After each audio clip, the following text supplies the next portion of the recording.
the Parmesan breadsticks thing, that's like the first time we ever met. Was that weekend. It was that weekend. Yeah.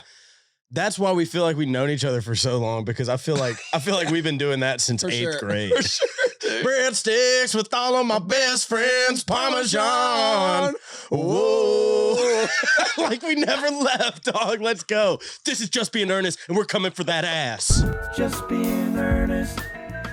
Just being earnest. Just being earnest. Just being earnest. Oh, the memories of Just Being Earnest the first couple of seasons, but we're back. And it's appropriate that you are my first guest on the return of JBE. I think the people will be thrilled. Yeah, dude. So what's up? You went out last night on Bourbon Street. Yeah. Bourbon Street? I will say we went out yesterday during the day on Bourbon. I just saw Bailey like walking through there and he was literally just going, nah. Dude, like 100 dude's feet feral. away. I love Bailey. He was on top of my bus this morning. No, Why? I'm just kidding. He wasn't. But yeah, we went out to a place called Frenchman, not French Quarter, but something like Frenchman Street. Mm-hmm. And it was like more of a local low-key bourbon. But sick. Last night. Like Midtown to Broadway? Yeah, pretty much exactly, but like Jazz Midtown. Oh, that's so sick. And went to a bar called Spotted Cat. It was pretty good. There's like a killer like funk band in there. I wish there was more of that scene in Nashville, dude. It's I like a honky tonk, but a good jazz. I guess they just put a Sinatra club in Printer's Alley. Like yeah, but that's not going to be like going to. Only people over 50 are gonna be in there. No offense to the people who are, but yeah, and we appreciate you for even making it that long in this economy. Good God. I mean, 50 years. You know, people were dying in their 30s in like 18. Oh, for sure. That like, and that was before life expectancy fentanyl. was-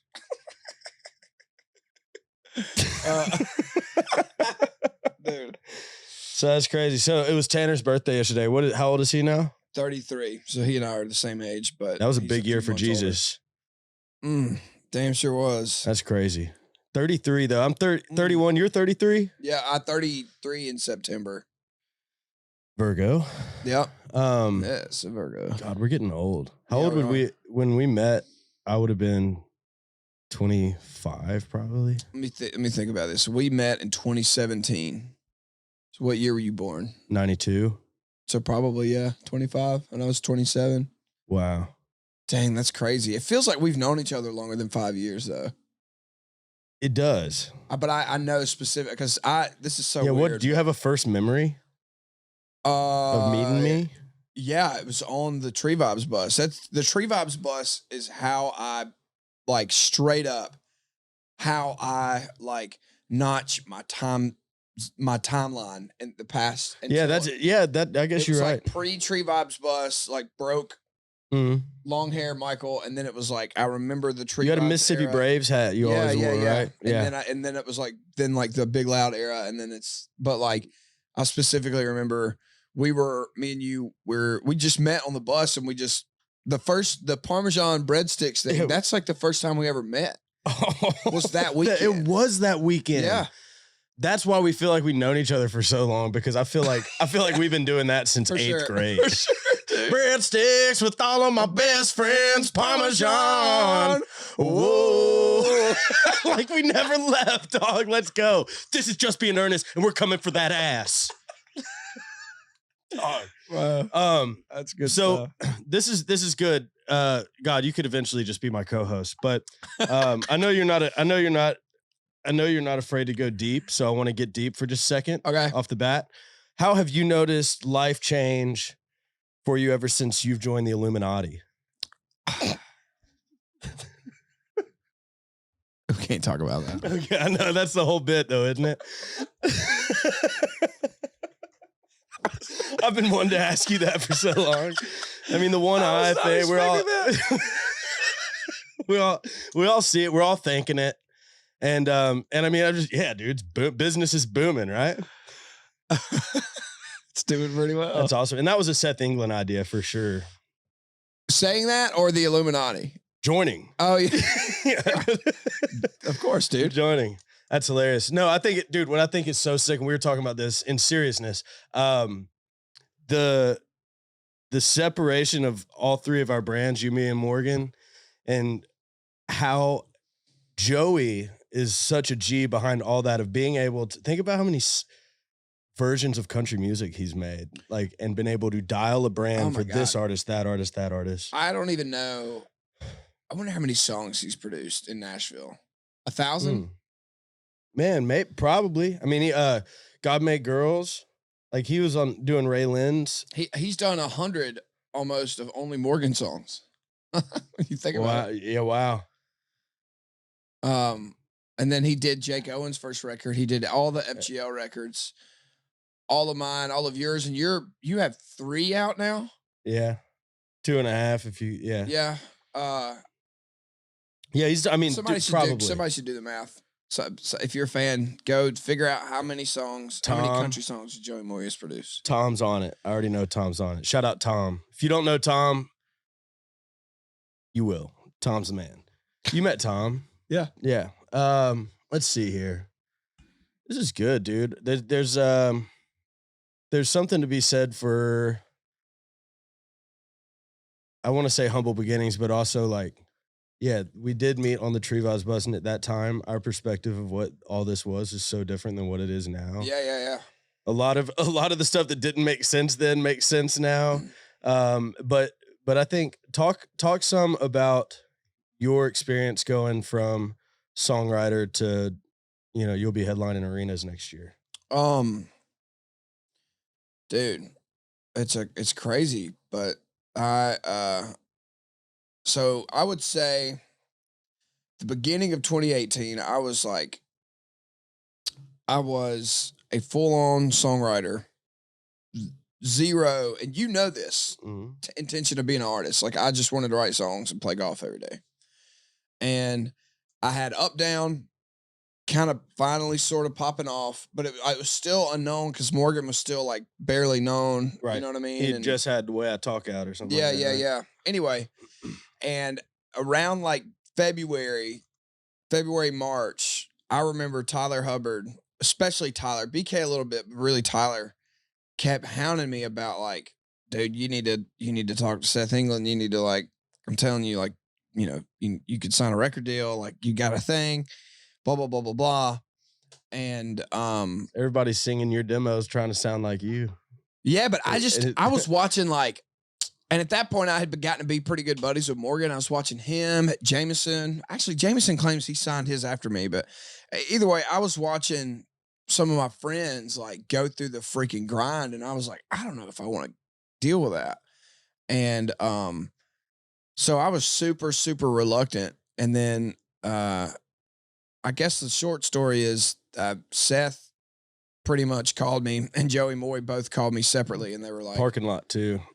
Remember that night I walk out of Joey's and it's like, Joey wants to sign a record deal on you? Yes. Yeah. Where was that? That was at Big Loud. Me and Joey were sitting there listening. I think that's right. 4x4 was the demo. It was a couple of those things. And we were sitting back. Me and Joey right in front, right by the door. Yeah, and we walked right out. God, I forgot about that, dude. I was like, dude, I think Joey wants to cut a record on you. Are you serious? Yes. Like, yeah. And dude, the very next day, that was the moment that it happened, because I knew like Seth was kind of, I won't say breathing down my neck, because it wasn't like that. I didn't feel like any pressure, but everybody, it just started happening. Like the ball started rolling.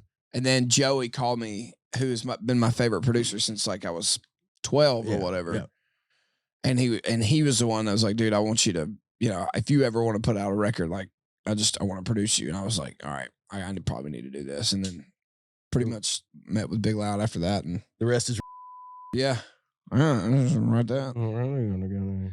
Cut that out. Yeah, that's wild. I mean, that's from my bird's eye point of view, getting to see, God, I've gotten to see so much from inside out at Big Loud for how long I've been there. Yeah, that's true. How many things come and go. And like, sometimes I feel like I get a seat at the faculty table, like just sitting there late at night with Joey, listening to your demos and shit and scheming. Yeah, this could be an artist. And like, just the fact all of us just had a thought and a dream, and here we are, like getting ready to go play in a stadium as friends is insane, dude. Yeah. I don't take a minute of it for granted. And the grind is right because, like, I'm thinking it was 3-4 years ago. I'm on a van with Delaney, my puppy dog Blue, and like a quasi tour manager to open for Mason Ramsey. What's that, Jordan? Yeah, no, Jordan was Mason's tour manager. Mine was That's the first time I met Jordan. He was TMing for Mason Ramsey. Oh my God. All right, go on. No, so it's just like done come a long way. When we were playing Rupp Arena before Morgan, I was pulling up in my F-150 with my band and the drums in the back. You went to a few shows in your truck. Most of them. That was fun. Like those outdoor festivals were fun pulling up in the truck.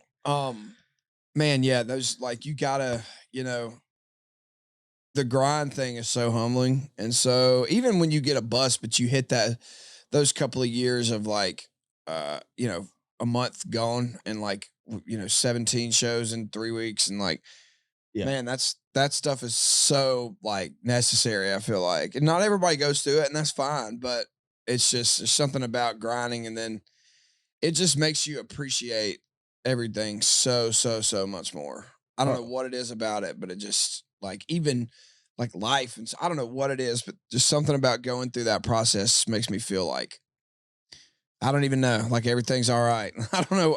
No, how I mean, even being here, like me and Delaney were just talking about, like, oh, you get to see the world. That's what my parents are. You get to see it. It's like, no, I get to see the parking lot behind a venue. And Delaney's like, I could just be in my backyard hanging out with my chickens right now. Like, yeah, it is such a juxta because you get exactly what you asked for. Yeah. And you don't think about some of the things you just got to sacrifice for. But in the grand scheme of life, this is like a really short flash of time, and we just got to get all we can. That's where I'm at, man. That's how I feel too. Let's talk a little bit about Epic Western. They make the canned tequila cocktails just like you'd mix them at home. We got the tour bus loaded up, and I'm packing them in my golf bag for sure, and I'm drinking Epic Western all summer long. 100% blue agave tequila, 100% made and canned in Mexico. They serve up a ranch water, a skinny marg, a paloma, and they just dropped my personal favorite, the spicy marg. Big spicy marg guy. You can get these all over the Southeast and West. They're backed by an epic team of fishing guides, golfers, athletes like myself, and even the founders of Yeti. Head over to epicwestern.com to learn more and find them near you. Get Western responsibly. Dude, this year I had I don't know what it was, and it wasn't a particular moment, but my brain chemistry has just like changed, and like the Illuminati. It happened. Like I said, I fell asleep and then I woke up a different person. Yeah. But started drinking chromosomes or something. What is it called? Peptides. Dude. Yeah, peptides. Started doing peptides. But no, man, I fought some of that stuff for so long, like having anxiety going out, or like just, I don't know, like all the social media stuff and quote unquote pressure and being gone. And I looked at a lot of that stuff from 2018 until sometime in early 2023 as like whatever the opposite of a privilege or opportunity is. Mm-hmm. And felt burdened by by the blessing. And it was like being gone just felt like I was away from home as opposed to the opportunity to travel and you know what I mean? And right, dude, something has just switched this year, and I've just been like the most grateful and like, I don't know. I feel like I've truly like figured it out, and I'm happy to meet my fans, and I don't freak out if I go somewhere like we're probably going to tonight, like out in public, and I know there's going to be a million people, and I've been treating it all like a blessing, and like thinking like, man, when I'm like 85 or 65, 75. That's how I think, but when I'm 85, I'm going to be dust.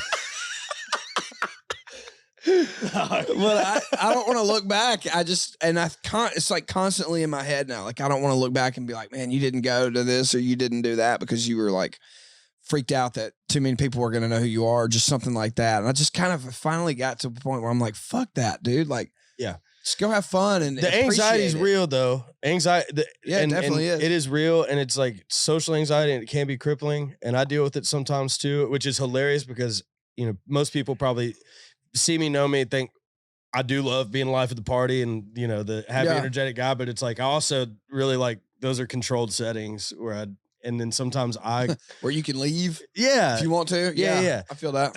And so, but you're right though. That perspective is a great way to be. And I think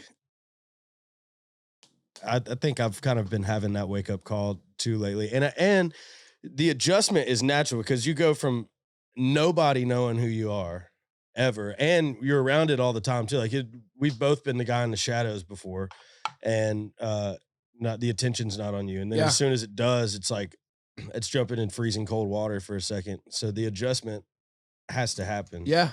I don't know. I think it's cool, bro. I think your whole aura has gone. It has transcended a lot of the rooms you're still having to play in, which the crowd is going to love because you feel bigger than the stage you're on.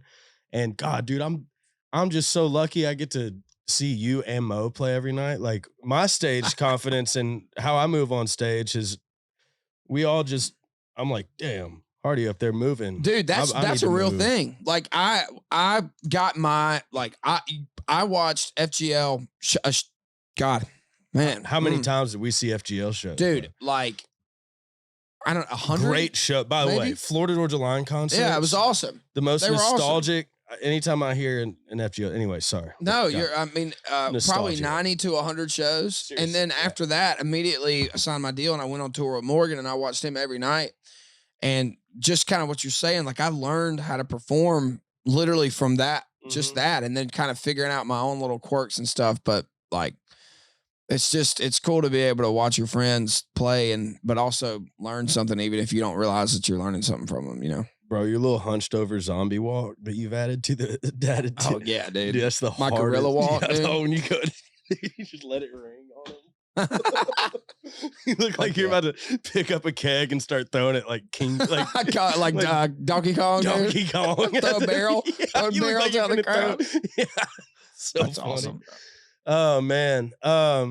What else? Did y'all get your goats yet?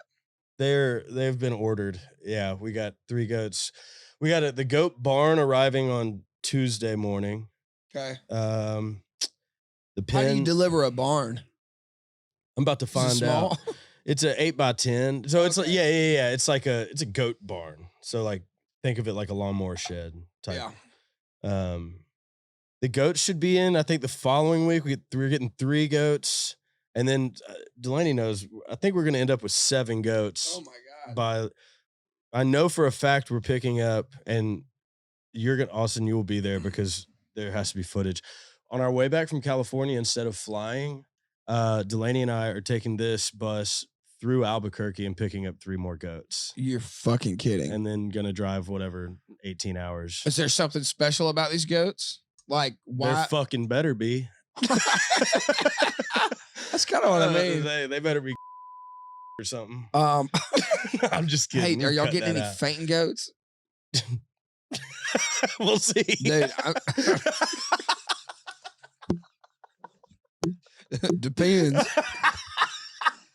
Oh God. And we're back. Just being earnest. We're coming for that ass.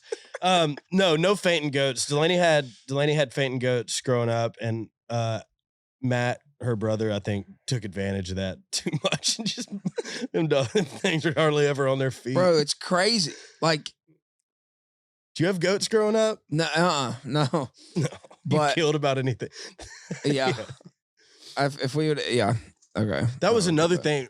Does hunting deer count as your sacrifice, like an animal sacrifice for the Illuminati? No, it had to be. It's got to be more hands-on. It's actually bird blood. Bird blood, which is pretty hard to. Mockingbird and crow, and then you said too much, man. All right, yeah. If I go up missing, refer back to this little part of the podcast. Here, how about dude, in 10 years, this is gonna be, people are gonna be like, oh shit, dude. Yeah, that's hilarious. He said they had to go re-viral with it. Yeah. Hardy joins Illuminati. Knew it all along. What would the redneck version name of Illuminati be? Hillbilly Illuminati. Hilb Illuminati. That's pretty good. That's about as good as I'm gonna get on it. That is good. That's better than anything I got. That's so fire, dog. I'm so kicking the dust off of even doing a podcast right now. You wanna flip it the script and I'll be your practice hosting your own podcast? Yeah, gosh, dude. Here, I'm just gonna walk in. Okay, cool. All right, welcome to Just Being Hardy. Today we've got Ernest. What's up, bro? How's it going? How you doing? Good, bro. All right, so Fire. tell me about your. My bus is fired. Thanks, bro. Tell me about your high school experience. What kind of kid were you? A lot. I figured. I was like a different one each year, I feel like. Sports, baseball was number one, always. I was the kid that showed up I brought a guitar to school a lot and just sat in the hallway. Like we'd get there at 7:15 and I'd just make up songs. That's cool. Junior and senior year, I was probably having fun with Xanax before school started. Jesus. Wow, Man.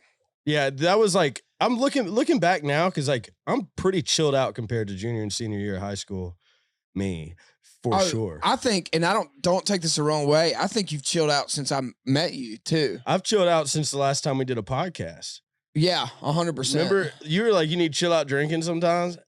Did I tell you that? Yeah, I made you tell me one thing that annoyed you. Oh man, I and you didn't want to do it. No, I'm glad, bro. It's fucking. I don't drink like I did in a fucking writing room. Dude, I hated that you made me do that. I know, but I loved that I did it because you're honest and you can't help it. I hate that shit. I love it though. I love you for that. But so I definitely have chilled out.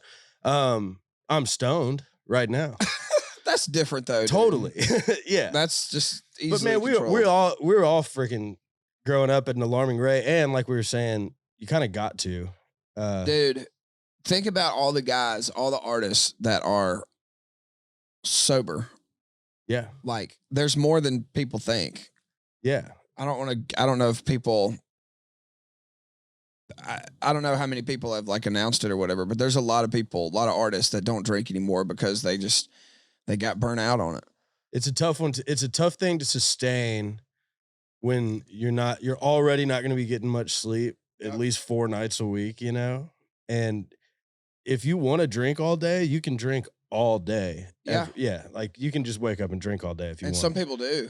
And whatever, too. And I've done it. And same. And I might do it again sometime for an afternoon or two. But I might bend one off. But Adventure is calling when it's time to fill up your cooler or hit the road. MAPCO is your one stop that will fuel your adventure all summer long. This summer, they are keeping you cool with drink offers like buy 2 select products and get 15 cents off per gallon, and it stacks up. It's easy to stack the discounts and even get $1 off per gallon. They also have weekly giveaways for free fuel and products for a year. Head to mapcorewards.com to sign up for My Rewards, where all of your purchases add up to even more savings, and start getting your fuel discounts on your next adventures. I've chilled out a ton, and I swapped to tequila, so when I do drink, I'm not really hungover the next time. I'm still maybe a little bit sometimes, but not that much. Do you act different on tequila than you do on whiskey? I don't think so, man. I feel like, okay, because I feel like when I drank whiskey, but dude, I would drink at an hour before the show is when I would start drinking, and I would fill my cup up with ice, and then I would fill it to the brim. It would be like a quadruple. Like with whiskey, and just be drinking it through the whole set. And then I would drink one of those before the show, and then I would make another one, and I would take a couple of shots backstage, and then one side stage right before we go on. And I was basically hammered before every show. And then then I would drink on stage, and there's something ironically about adrenaline that maybe I'm different, but when I get off stage, like you're sober. No, the opposite for me. Oh, really? Dude, like my adrenaline during the show, it kicks in, and then when I get on the bus and like 30 minutes goes by and it wears off, I'm like tired, sloppy. You know what I mean? Yeah. And I got to a point where I was like, man, I did a couple of sober shows, and you did that too. Yeah. And I just felt so in control, and I was so much more well spoken. And dude, you have vocal control. Like it's hard for me to drink during a set anyways. Like if I go back to the drum set, I'm definitely drinking water because my voice is dried or something. Yeah. Yeah, I enjoy whatever we're doing now more than whatever we used to do. Me too. But the thing is, I appreciate those times. Like Oh my God, some great memories. Yeah, and it was probably 4 years of that, and which is not that much, but I'm over it, dude. Yeah, it's fun, and it was super fun. But I truly, I still drink, and I still like to party and hang out with people. But it kind of goes with that same headspace I was talking about, but like treating this like a job, you know what I mean? And like, absolutely not being such a shithead. This is an opportunity. It's an opportunity people would kill for. Yeah. And like, just not ruining it or people that came, guarantee you there's people here from fucking London tonight. Like you just don't know. Mm-hmm. And like, you're just thinking about like, be there for them, you know what I mean? And be present for them and don't be a drunk, sloppy asshole and slurring your words or forgetting lyrics and stuff because you had a little too much to drink. Amen. Yeah. Dude, I've sang the second verse twice a couple times. Yeah, let's talk about that, dude. What's your biggest show like debacle or like fuck up of some kind? Yeah, I would say there's been a couple times, not a lot, but a couple times where I literally did it with you. This was last. I haven't done it this year, but last year I did it with you by singing the second verse first. And so in my mind, I'm up here thinking while I'm singing, I know what I've done halfway through, but it's too late. So I was like, all right, I'm just going to sing the first verse second.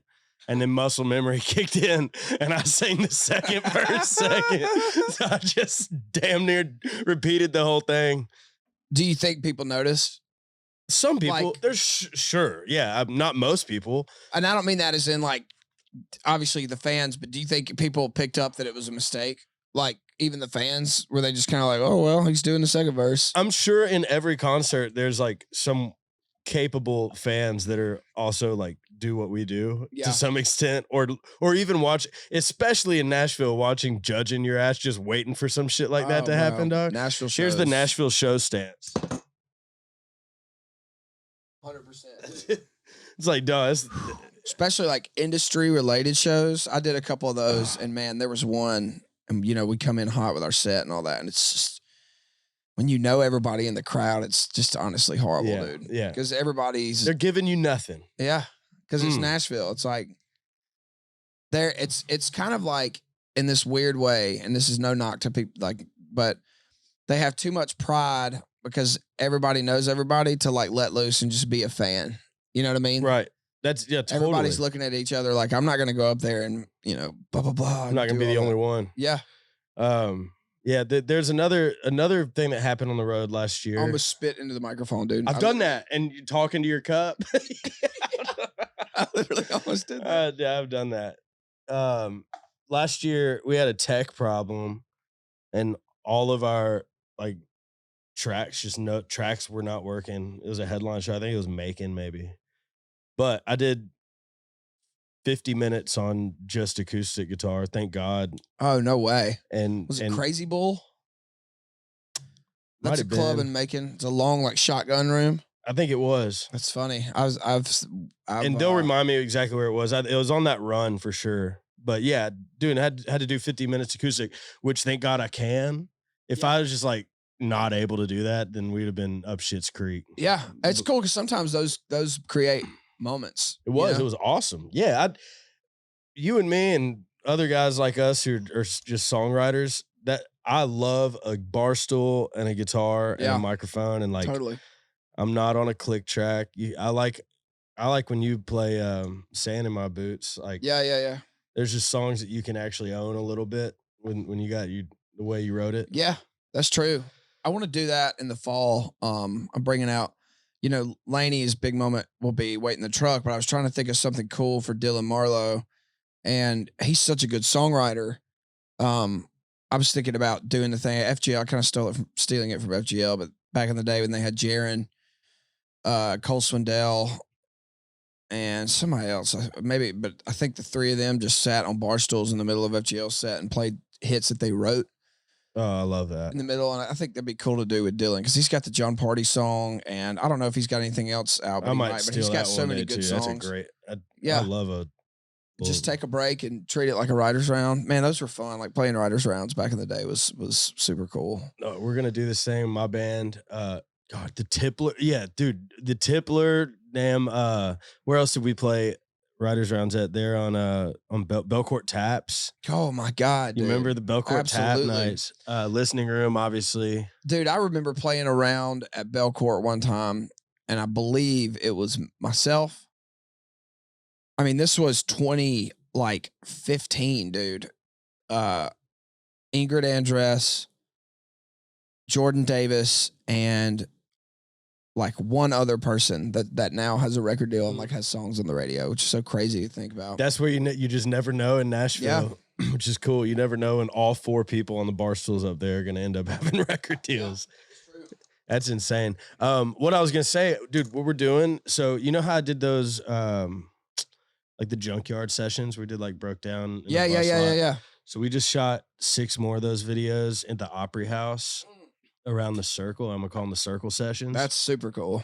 But I want to take that setup on my headline tour. I want to get a replica of the circle made, and at one point in my set, bring it out and we kind of unplug around the circle and That's great. play like 6 songs. That's a great idea. that way. That's- Slow dancing in a burning room included. Oh my God, dude. We covered that. People would lose their mind. That's really cool. You've already done that? Yeah. That's super cool. We're gonna pull it out one night on road here. Man, it's really hot in You here. jump. It is hot. Are you a John Mayer fan? I can turn the shit on. I mean, Just- no, if it's gonna screw it up, Let's I listen. shouldn't have worn a hoodie. That was my bad. You ain't wearing a shirt under there, are you? I ain't doing it neither. What are the odds? 1 in 100. Count to 3. Is that too loud? It's gonna be too loud. Yeah. All right. Count to 3. 28. 28. Oh, thank God.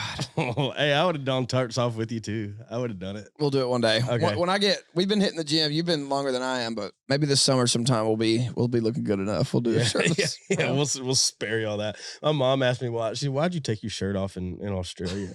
I said they told me. He said to. Warren Ziders did it, dude. God, that was so awesome. I think I said Zeters on accident too. Oh yeah, you And did. Warren Zeters took his shirt off. That's funny. That's like a South Park character, dude. Remember that? He's like, he gets out there and he shits his britches.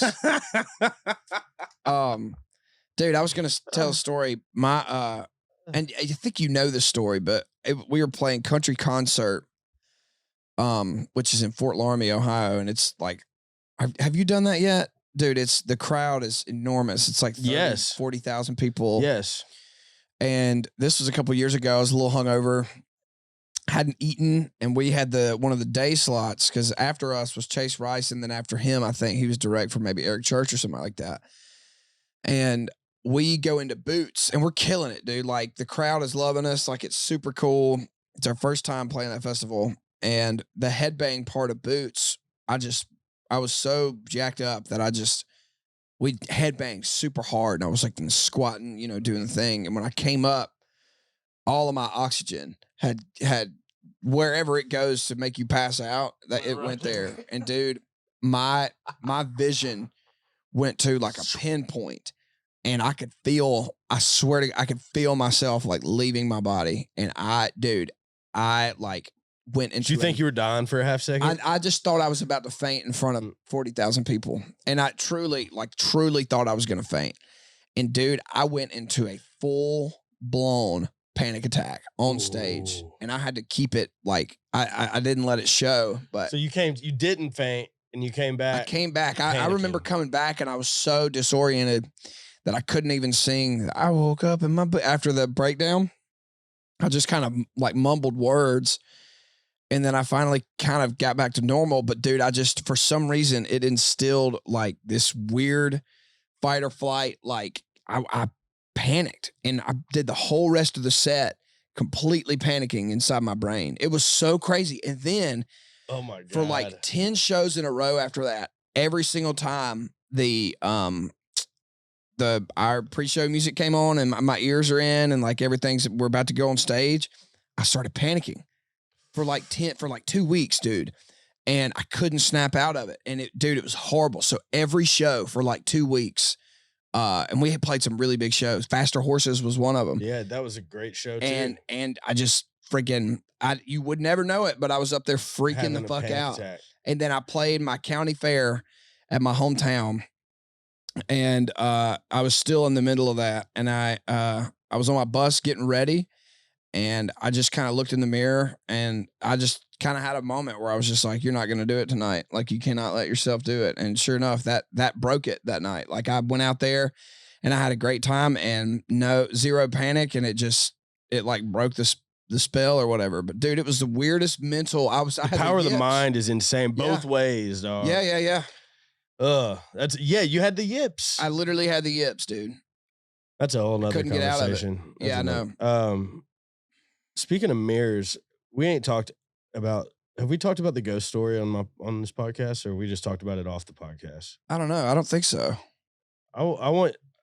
There's like a segue here, and I might back up and start with your love for arrowheads. Yeah. When did that start?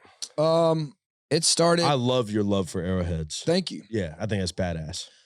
I was in college, and growing up my whole life, like, you'd go to church and be like, "Oh, Randy found an arrowhead today. It's pretty cool," and bring it to church. Or my grandpa found one and gave it to me, and like, people just kind of find them walking around in the woods, whatever it is. And my buddy in college, Clay, who I'm still friends with today, one spring break, he was like, coming up on spring break, he was like, "Man, I got a cousin in East Tennessee that finds arrowheads, and he kind of digs around for them and knows where to look." And I was like, "Really? Is that a thing?" And he was like, "Yeah."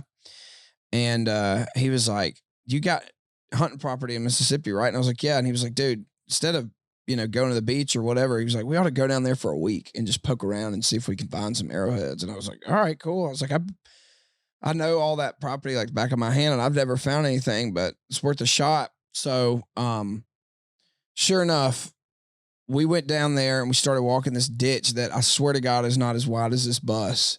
Just a small ditch, but it's got a hard clay bottom. So it like, when there's like a few handful of rocks and stuff here and there.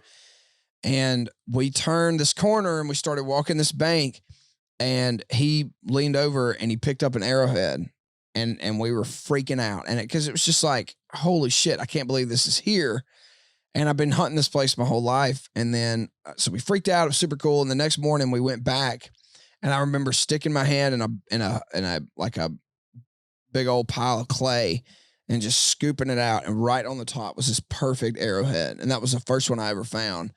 And after that, we found a few more there. And then somebody tipped us off that one of his hunting properties that they had turned a bunch of dirt and built a big road. And they said, we've been finding, some people found a couple there. And dude, we walked it and we found like 13 in one day. And then I was just hooked. I was just hooked. And then I figured out where to find them in Nashville and all that. And I've just been hooked ever since. I've found hundreds of them now. I feel like looking for them is a skill, because I've never found one in my life. Dude, you have to know, you definitely, when you get out there, like, have to know what you're looking for. Because I've taken buddies before that have like stepped on one and they just didn't know what they were looking for. And they walk right past it and you're like, dude, you missed it. And look, that wasn't a poisonous snake. Yeah. Yeah. But yeah, so with a ghost story, Hunter Phelps, who's a big songwriter. Shout out Hunter. He's awesome. He and I got in a little groove where we were taking my John boat or his boat and going on the Cumberland River and looking for arrowheads. And this particular time, the river had been flooded for months and months over the winter. And you can watch the elevation chart online, and it finally dropped to where you could like walk the banks and look. And we were like, man, it's been high for so long. And when that water's running, it's just carving dirt off of those banks like constantly. And so, which exposes the dirt, which brings the arrowheads out and all that kind of stuff. So we get to this one spot, and I parked the boat in the middle of this bank, and it's, you go about 150 yards this way and 150 yards that way. And we basically flipped a coin. Hunter goes this way and I go this way. Well, I found a really good arrowhead down here, and he's down here, and it's almost dark, and we meet back at the boat, and he's like, dude, you got to come see this. And so I walk over to his side, and there's a a stretch of the bank that's probably like the size of like the wall in this bus, like, you know, whatever, this 6 or 8 feet. That's just the dirt. It's regular dirt all around it. But this one stretch is just like black, like gray dirt. And out of the dirt is pouring like shells, broken arrowheads, like flint, like animal bones, like small, just like raccoon bones. And we could just tell it was an old campsite that had just been exposed because it was brand new. So we start poking around and we found some arrowheads. And then I went home and put them in my case.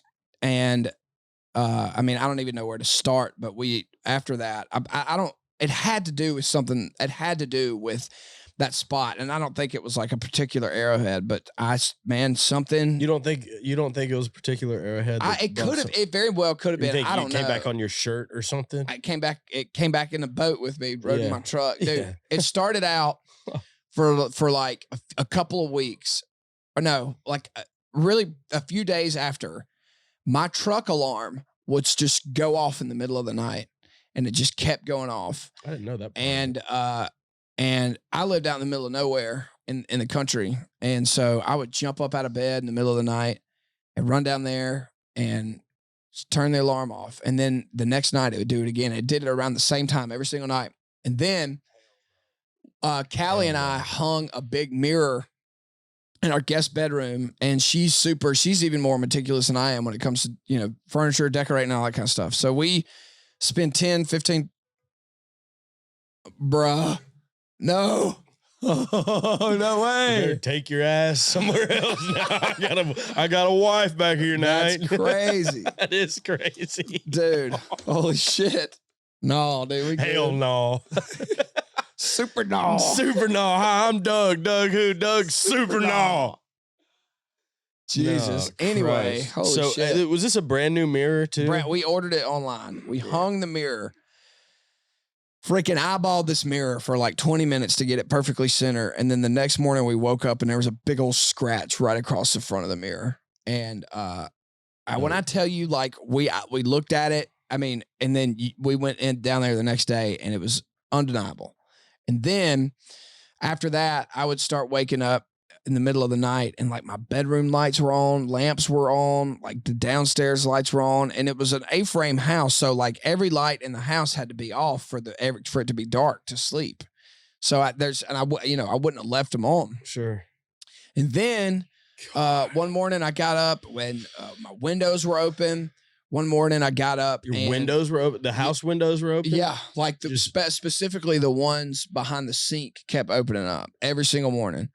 And then one morning I got up and all of my countertop appliances had been unplugged. What are you thinking when you see are you like, oh, this is a ghost, or do you think you're being burglarized? No, there was no way. And the reason is because my house, and you went to it. Yeah, I know.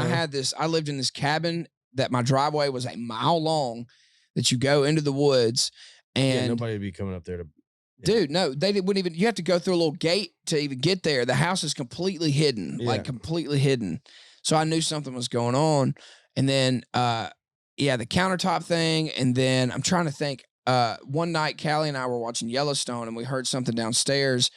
And the next morning, I went down there, and one of our chairs from our kitchen table had been just like thrown across not thrown, but like scooted like 6 or 8 feet across the room, sitting in the middle of our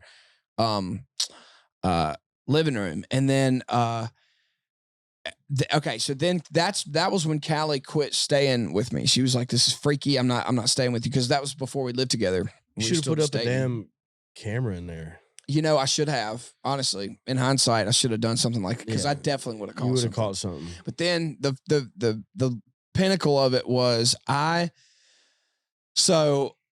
started waking up, and I cannot make this up, dude. I started waking up at 2:59, 3 a.m. or 3:01 every night for a week, every single night for a week. And I never do that, dude. And I think that I figured it out. I believe that something would make a noise and it would wake me up. I just don't remember hearing the noise. And one night I woke up, and at 3 a.m, it was like the 7th Which is night. the devil's hour. It's the witching hour. It is. That's what people say. I cannot make this up. I woke up, my heart was beating 1,000 miles an hour, like warranted or like I did, I woke up like that. Yeah. And I flipped my lamp on and I got on the edge of my bed and I just sat on the edge of my bed and just like took a couple deep breaths. And when I stood up out of the bed, something jumped from my like A-frame kind of balcony, and it's a cabin, so it's creaky and it's railing. loud. You can look over down into the kitchen to the fucking ground and ran through my house. And I jumped up and I grabbed my gun and I crept downstairs and I swept my whole house. Not a door had been open. I checked every corner and there was nothing in my house. And that's when I was like, whatever this thing is, it's got to go. It was as if it was sitting. It was so specific that before the jump, I heard the rail creak as if you put pressure on it and then jump. You know what I mean? It just went like boom, and then just footsteps running through the house. And so after that, Callie was like, we gotta get rid of this thing. So we bought some sage. I know this sounds bananas. And we looked it up and we saged every corner of our house, like every corner, open all every the windows, doorway, open all the doors. opened all the windows and the doors. And I felt like an idiot, but I just was like, you got to get out of here. Like, it's time for you to leave. Yeah. Like, no more. And dude, we never had a problem after that. It was crazy. It's the craziest thing. Dude. That's some like poltergeist shit, bro. That's insane. Yeah. And that's a dark ghost. Dude, the craziest thing about the whole thing is we didn't tell anybody about this. And then I finally told Hunter about it. And Hunter was like, when was this? And I was like, in the second week of June was when all the crazy was going on. Was he having shit going on? He lived in a regular townhouse in Bellevue at the time. And he was like, dude, you're not going to believe this. He was like, one night I woke up and right after I woke up, I heard a thud downstairs and I thought it was our dog. But he said my dog started barking and she was laying in the bed, or she was like in the bedroom with him. And he was like, that was weird. And the next morning, dude, he goes downstairs and his Arrowhead case had been unlatched and like slightly like opened up. And he was like, that's the only thing that happened. But he was like, dude, that thing sits up on the mantle. It's always shut. And Hunter's a very particular, like, and he was like, dude, I heard that. And he was like, man, that was really weird. And my dog has never barked, blah, blah, blah. And he goes down there in his case, you have to open the latch and open it. And he said it was latched and opened up. Crazy, dude. It's the Native American and spirit world shit, because they were tapped in. They were tapped in. Yeah, big time. Ooh, pretty wild, man. Was that like your first experience? Like, did you have any of that when you were a kid? No, not that. But we had a family in my hometown that apparently had a ghost or demon in their house. And I remember a long time ago, the woman say she had to tell it to leave, but this woman would say that she would be cooking in the kitchen and she would feel like a shadow, like a standing behind her, and that she would just be like, good morning, like we're just cooking breakfast. And I remember that. It's pretty crazy. Just at least having that, knowing that can happen. Yeah. That's crazy. I mean, dude, it's hard. That's a hard thing for people to not believe. You know, it's like, it is just an unexplainable thing to a certain extent, but it's like, these things happen for sure. Big Loud, the building was haunted. You know that. Yeah. I've heard people would like crash there if they were like too drunk to drive home and stuff, stay upstairs and the doors slamming. Door slam, candles get lit. Ooh, shit. I think the final straw was right before sold the building. I guess whoever owned it, Curb maybe. I know that Garth Brooks signed his record deal where I used to do the podcast. Yeah. But where Seth's old office was on the second floor there, right above the parking lot. Yep. So that was like whoever's main office. They go out into the parking lot like 2 a.m, get into their car. They had turned off the lights, saw that. Computer was off. He gets out to the parking lot. His office light and computer light turns on. And he's like, that was like the final straw. And then Craig had it exercised when he bought it. He had like... Oh, really? Yeah, Ghost Hunters. I think that's the TV show, right? Yeah, they wanted to do an episode at 11:11, but you got to go 2 owners back, and they couldn't get to the first owner, the original. Really? They couldn't get a hold of the family to approve the show doing it. But yeah, he had it exercised by like a Catholic priest.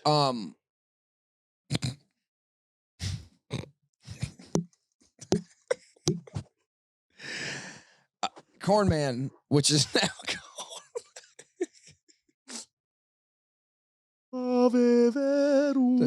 It's just the word Catholic priest these days. Dude. Yeah, dude. Hey, anybody leave him? Uh, Shit, you got to put a fucking. I was about to say put a colon between them two words. not a colon, dude. No, please. Semicolon. Oh my god, dude. Oh. Hey. Anywho, What do you never put between Catholic and a priest? A colon. colon. Oh, I'm sorry. Lord, I apologize for that. Ghosts, man. Corn Man was haunted. Corn Man was Kip haunted. Moore used to live in the like crow's nest of Corn Man and said that one night he was sleeping and he heard in his room the sound of a piano being dropped from the ceiling to the floor. Said when he heard it, like he heard the keys, and he said it was like the whole house shook. If you ever run into him, ask him about it. Okay. I would piss myself, dude. I know that stuff. I know it happens. There's just got to be a way to explain it. I tell everybody, we didn't know radio waves existed till like roughly 100 years ago, 150 years ago. Yeah. Like you just don't know What's what happening? kind of thing it is that you just can't see. You know what I mean? There's so many different planes happening. Yeah, that's a philosophical conversation. How are we doing on time, Austin? We only had like an hour and 50 of a chip in here. Oh, sick. We're not going to eat up another hour. I love you. Cool. But I just don't see this going. No, hell. Have you eaten yet? I'm saving mine though. Callie and them are, she's got her whole squad out here, so I'm probably going to go eat with them. Dude, have you done athletic greens? Yeah, I got some on my bus. Every morning, dude. I throw banana ice, athletic green smoothie. What's the benefit of that? No idea. Hell if I know. It's the greenest thing. Well, it's not the greenest thing I'll do all day, but it's the most vegetables I'm gonna eat. Period. And I feel like if I can drink one of those in the morning, I can wait till like 12:30 or 1 to eat a decent lunch. Yeah. And then at that point, I'm like, well, I've had an overdose of vegetables. Yeah. And a decent lunch. And then it's like, I don't normally eat after like 7:30 p.m. I'm trying to like. Do you really not? I mean, that's the way to go, dude. That's what I'm trying to do. My post-show food ideally is like a protein shake now. That's good. If you can just get over the that you want something good and then like quickly just eat something healthy so your stomach's full and you don't have to worry about it, that's the best. Yeah, just the munchies are so real. Dude, I know. I haven't smoked in a while, but when I do, I'm like just digging through drawers I never thought I'd dig in, looking for sunflower seeds or something. Shit, the good old pill search drawer flip, fucking going through Nana's drawers. What else? A couple things. Let's see. Oh yeah, dude. Australia was dope, but are you pumped to be back in America playing shows? Yeah. I love Australia. That the people y'all rock. I don't think that we knew going in there that y'all Australians aren't allowed to stand up for the most part at your shows. Yeah, that was not a thing. I thought it was just one big, sit fest. Yeah, I felt like it was a high school. Yeah, that part was a little sometimes. tough to get over, especially for our set because it's so high. You come out, yeah, and people it's in their culture, I think, just to sit and enjoy the show, which they did. Yeah, they did enjoy it. And you helped me with a little perspective on that because it was no disrespect. No, not at all. I literally, you helped me with that because I was after the first night of Sydney, I was like, well, that was horrible. That crowd was brutal, and you were like, dude, we're in Australia. Yeah. Like, chill out. Yeah. That helped a lot, for sure. Yeah. Well, but getting back, dude, the Southeast, like where we're at right now, tonight's going to be lit. I don't even know what night's tonight's going to be like. You're in home turf. Yeah, this is my home state. Yeah, home turf. You got how many people here? How many guests? Probably total between me and Callie, like 40 or 50. It's a big one, for sure. It's going to be sick, bro. Dude, I'm so stoked. Yeah, man, we'll wrap this. I'm breaking back into the podcast thing. This is I'm so glad. I've listened to every single one of them, dude. You're a podcast guy. Yeah. I love that. We both love Chris D'Elia. I love Chris D'Elia.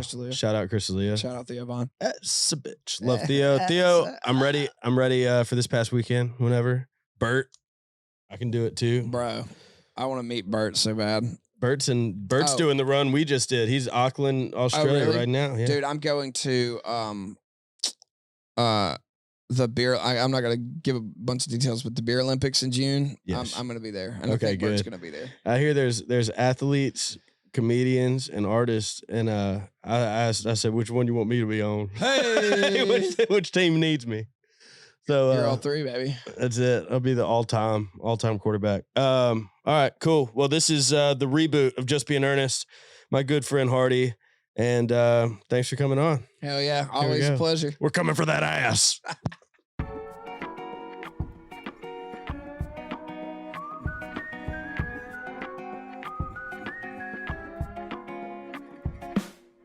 Just being earnest. Just being earnest. Just being earnest. Just being